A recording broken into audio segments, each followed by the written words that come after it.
తాకట్లో ఉన్న బంగారాన్ని విడిపించి ఆ రోజున మార్కెట్ ధర కట్టి మిగిలిన డబ్బును మీకు అందిస్తుంది కొమ్మూరి గోల్డ్.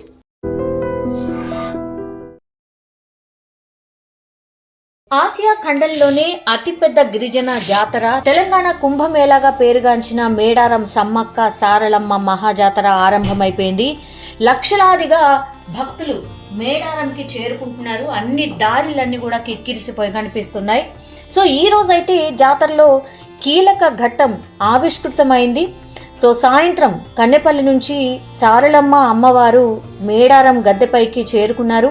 కన్నెపల్లిలోని సారలమ్మ మందిరంలో కోయ పూజారులు కొన్ని ప్రత్యేక పూజలు చేసిన తర్వాత అంగరంగ వైభవంగా అమ్మవారిని తీసుకొచ్చి గద్దెపైన ప్రతిష్ఠించారు. సో గద్దెపైన ప్రతిష్ఠించినటువంటి సారలమ్మను దర్శించుకోవడానికి పెద్ద ఎత్తున భక్తులైతే తరలి వస్తున్నటువంటి పరిస్థితిని మనం స్పష్టంగా చూస్తున్నాం. ఇక గోవిందరాజు అట్లాగే పగిడిద్ద రాజులు కూడా గద్దెలపైకి చేరుకున్నారు. సో ఒక కీలక ఘట్టం ఈ రోజు అయితే ముగిసింది.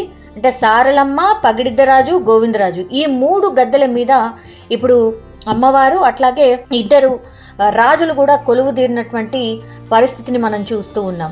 లక్షలాదిగా ఇప్పటికే సమ్మక్క సారక్క దర్శనానికి వచ్చేవాళ్ళు వస్తూనే ఉన్నారు, దర్శన వాళ్ళు చేసుకునే వాళ్ళు చేసుకొని వెళ్తూనే ఉన్నారు. కానీ ఇప్పుడు ఈ రోజు ఎవరైతే దర్శనాలు చేసుకున్నారో వాళ్ళందరూ కూడా మేడారంలోనే ఉండబోతున్నారు. వీళ్ళందరూ కూడా మళ్ళా అమ్మవార్లు అంటే సమ్మక్క సారక్క తిరుగు ప్రయాణం అయ్యేంత వరకు వాళ్ళు రోజు అమ్మవార్లని వచ్చి మొక్కుకొని వెళ్తూ ఉంటారు. కాబట్టి ఈ రోజు మొదలుకొని 31 తారీఖు వరకు కూడా అమ్మవార్ల గద్దెల దగ్గరికి వచ్చే వాళ్ళ భక్తుల సంఖ్య అంతకంతకు పెరుగుతూ పోతూ ఉంటుంది.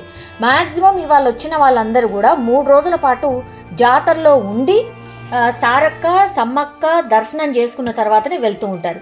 ఇక గురువారం రోజు అంటే రేపు సాయంత్రం చిలకలగుట్ట నుంచి సమ్మక్క అమ్మవారు గద్దెపైకి వస్తారు. కాబట్టి ఇక సమ్మక్క రాకతోని జాతర పూర్తిగా పరిపూర్ణం అవుతుంది. దీన్ని మహాఘట్టం అంటారు. ఇది సక్సెస్ఫుల్గా చేయడానికి ఇప్పటికే అన్ని డిపార్ట్మెంట్స్ కసరత్తు చేస్తోంది. గవర్నమెంట్ కూడా స్పెషల్ కాన్సన్ట్రేషన్ చేసింది.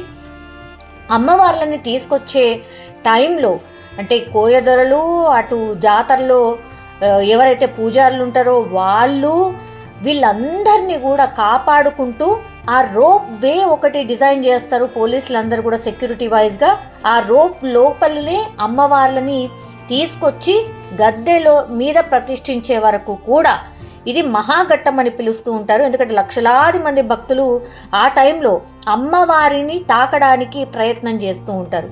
ఎదురుకోళ్ళు అని అమ్మవారికి నివేదనగా ఇస్తూ ఉంటారు. ఒకవైపు పసుపు కుంకుమలు చల్లుతూ ఉంటారు, ఇంకోవైపు ఈ పూజారులు చేసేటటువంటి ప్రత్యేక పూజలు అనుకోండి. భక్తులేమో అమ్మవారిని తాకడానికి ప్రయత్నం చేస్తూ ఉంటారు.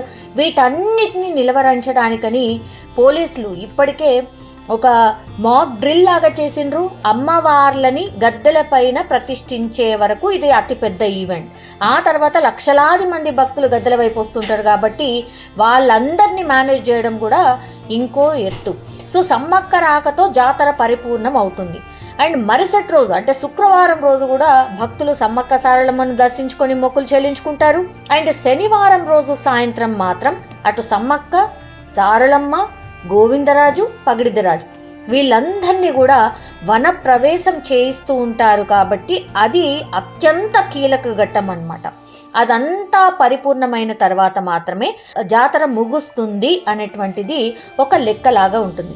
మేడారం మహాజాతర ఇప్పుడు తెలంగాణ సంస్కృతి అట్లాగే గిరిజన సాంప్రదాయాలకు ప్రతీకంగా నిలుస్తుంది. కాబట్టి మేడారంలో భక్తుల రద్దీ ఈ 3 రోజుల పాటు దగ్గర గద్దెల దగ్గర నుంచి ఆ చుట్టుపక్కల ప్రాంతాల్లోనే కొన్ని లక్షల మంది ఉండబోతున్నారు. ఎందుకంటే ఫస్ట్ జంపన్న వాగులో పుణ్యస్నానాలు చేస్తారు. వనదేవతలు మొక్కులు చెల్లించుకోవడానికి ఆ వనదేవతల దగ్గరికి వస్తూ ఉంటారు. కాబట్టి భక్తులు పూర్తి స్థాయిలో జంపన్న వాగు నుంచి ఈ మేడారం పరిసరాల ప్రాంతాల్లో కూడా కిక్కిరిసిపోయిన జనం అంటారు కదా, ఇసుకరాలంత జనం అంటారు కదా, అట్లా ఉండబోతున్నారు. జనాల గూడారాలతో ఇప్పుడు మేడారం పూర్తిగా నిండిపోయిందని చెప్పొచ్చు. భక్తులు పెద్ద సంఖ్యలో బెల్లం అంటే అమ్మవారికి ఇష్టమైనటువంటి బెల్లాన్ని అంటే బంగారం అంటారు కదా, దాన్ని సమర్పిస్తూ వాళ్ళ ఆచారాన్ని పాటిస్తూ ఉంటారు. జాతరకైతే ప్రభుత్వం కట్టుదిట్టమైనటువంటి భద్రతా ఏర్పాట్లు చేసింది.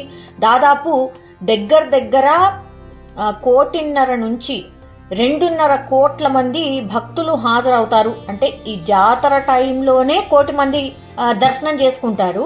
దానికంటే ముందు ఆ తర్వాత చూస్తే గనక పూర్తి స్థాయిలో 1.5 నుంచి 2 కోట్ల మంది భక్తులు హాజరవుతారని ఒక అంచనా అయితే ఉంది. సో తాజాగా అయితే గద్దెలను పునర్నిర్మాణం చేశారు కాబట్టి ఆ గద్దెల్ని చూడ్డానికి, ఆ పునర్నిర్మాణాన్ని చూడ్డానికి అయితే పెద్ద సంఖ్యలో భక్తులు వస్తూ ఉన్నారు.